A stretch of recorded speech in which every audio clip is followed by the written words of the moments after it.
మహాపూర్ణాహుతితో విజయవాడ ఇంద్రకీలాద్రిపై జరుగుతున్న శాకంబరి ఉత్సవాలు పరిసమాప్తమయ్యాయి. ఆలయ ప్రాంగణంలోని యాగశాలలో నిర్వహించిన పూర్ణాహుతి కార్యక్రమంలో కార్యనిర్వహణాధికారి సీనానాయక్ దంపతులు పాల్గొని శాస్త్రోక్తంగా పూజలు చేశారు. వేద మంత్రాలు, మంగళ వాయిద్యాలు, మంత్రోచ్చరణల మధ్య పూర్ణాహుతి కార్యక్రమాన్ని అత్యంత వైభవంగా నిర్వహించారు.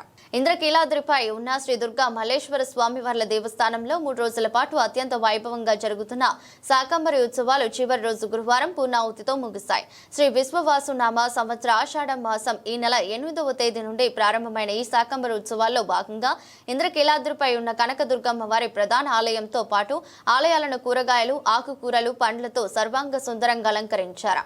3 రోజుల పాటు వివిధ రకాల కూరగాయలు, ఆకుకూరలతో అలంకరణ చేయగా చివరి రోజు గురువారం వివిధ రకాల పండ్లతో అమ్మవారి ఆలయాన్ని సర్వాంగ సుందరంగా ముస్తాబు చేశారు.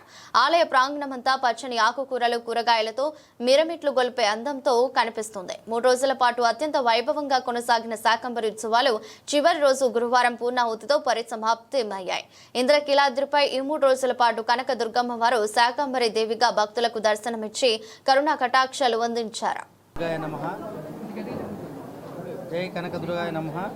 మనకు ఏకంగా పోయిన నెల 26వ తారీఖు నుంచి ఆషాఢం పవిత్ర సారె సమర్పణ కార్యక్రమాలు, తదుపరి వారాహి నవరాత్రి ఉత్సవాలు ఈ నెల 4తో కంప్లీట్ అయిపోయింది. తర్వాత కంటిన్యూషన్గా శాకంబరి ఉత్సవాలు ఈ రోజుతో చివరి రోజు.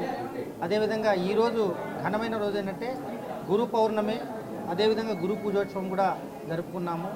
ఇంకా మనకు వచ్చే నెల పవిత్ర మాసం ఏదైతే మనకు వరలక్ష్మి వ్రతం ఉందో అది కూడా వస్తుంది. కాబట్టి అమ్మవారి దయ వల్ల ఇక్కడ అందరూ అర్చకులు కావచ్చు, మా స్థానికులు, మా స్థానాచార్యులు కావచ్చు, మరియు మిగతా సిబ్బంది కావచ్చు, అందరూ సహకారం, మరియు పత్రికా సహోదరులు, ప్రింట్ అండ్ ఎలక్ట్రానిక్ మీడియా, ఈ భక్తజనం రోజు రోజుకు పెరుగుతున్న దృష్ట్యా దాతల సహకారంతో కూడా ఈ శాకంబరి ఉత్సవాలు అనేది దాదాపుగా 36 టన్నుల మనకు వెజిటేబుల్స్ కావచ్చు, ఫ్రూట్స్ కావచ్చు, డ్రై ఫ్రూట్స్ కావచ్చు, అన్నీ కూడా అలంకరించి భక్తులకు మంచి దర్శనం ఇవ్వగలిగాము.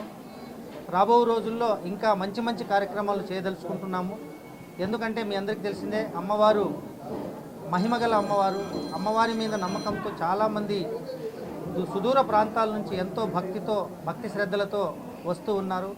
వారికి ఇక్కడ వచ్చిన వాళ్ళందరికీ కూడా మేమందరం ఒక తాటిగా నిలబడి వచ్చిన భక్తులకు మంచి దర్శనం ఇచ్చి, ప్రసాదం ఇచ్చి, శీఘ్రంగా వారి యొక్క గమ్యస్థానాలకు చేర్చుటకు అహర్నిశలు కృషి చేస్తున్నాము. పత్రికా సోదరులందరికీ కూడా ఒకటే విన్నపము, ఎక్కడైనా ఎటువంటి ఇష్యూస్ ఉన్నా కానీ నేరుగా నా దృష్టికి తీసుకొని రండి. తప్పకుండా అన్నిటినీ కూడా మేము రిజాల్వ్ చేసి, ముఖ్యంగా ఇక్కడ ఇంద్రకీలాద్రి విజయవాడ అనగానే అమ్మవారు నలుమూలల 4 రాష్ట్రాలకు, భారతదేశమంతటా వ్యాపించి. జై దుర్గా జై నమః. సర్వస్వరూపే సర్వేశే సర్వశక్తి సమన్వితే భయేభ్యస్త్రాహినో దేవి దుర్గే దేవి నమోస్తుతే. దుష్ట శిక్షణకు, శిష్ట రక్షణకు అమ్మవారు పెట్టింది పేరు. అటువంటి జగన్మాత నామం ఎక్కడైతే ఉచ్చరింపబడుతుందో అక్కడ దుర్గతులన్నీ కూడాను నివారణ అయ్యి సద్గతులు కలిగి అమ్మవారి యొక్క అనుగ్రహం కలుగుతుంది.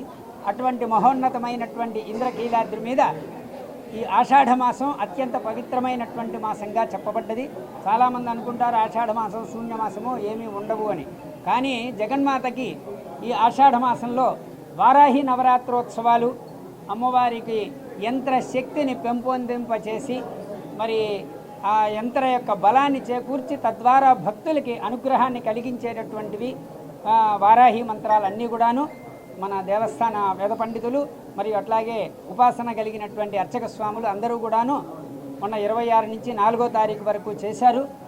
అమ్మవారి యొక్క అనుగ్రహం కోసమని చెప్పని ప్రతి స్త్రీ కూడాను సౌమంగళ్య సిద్ధి కోసమని అమ్మవారి యొక్క ఉగ్రస్వరూపమైనటువంటి శక్తులు ఏవీ లేకుండా పరమ పవిత్రమైనటువంటి శాంతి స్వరూపంగా అమ్మవారు అనుగ్రహించాలని పవిత్రమైనటువంటి సారెతో వేలాది మంది, లక్షలాది మంది భక్తులు అమ్మవారికి సారె సమర్పిస్తున్నారు ఈ ఆషాఢ మాసం. ఈ ఆషాఢ మాసంలోనే మనకి ఈ శాకంబరి ఉత్సవాలు కూడాను ఈ రోజుకి సమాప్తి అయినాయి. ఈరోజు వ్యాస పూర్ణిమ.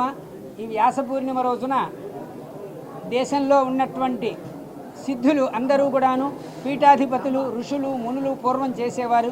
మరి ఇప్పుడు సిద్ధులు కలిగినటువంటి పీఠాధిపతులు, కంచి పీఠాధిపతుల వారేంటి, మరి శృంగేరి పీఠాధిపతుల వారేంటి, ఇలాగా మనకి చతురాదిన పీఠాలు ఉన్నాయి. ఆ పీఠ యొక్క అధిపతులు అందరూ కూడా మరి ఈ రోజు నుంచి కూడాను చాతుర్మాస్య దీక్ష చేసి లోక కళ్యాణం కోసమని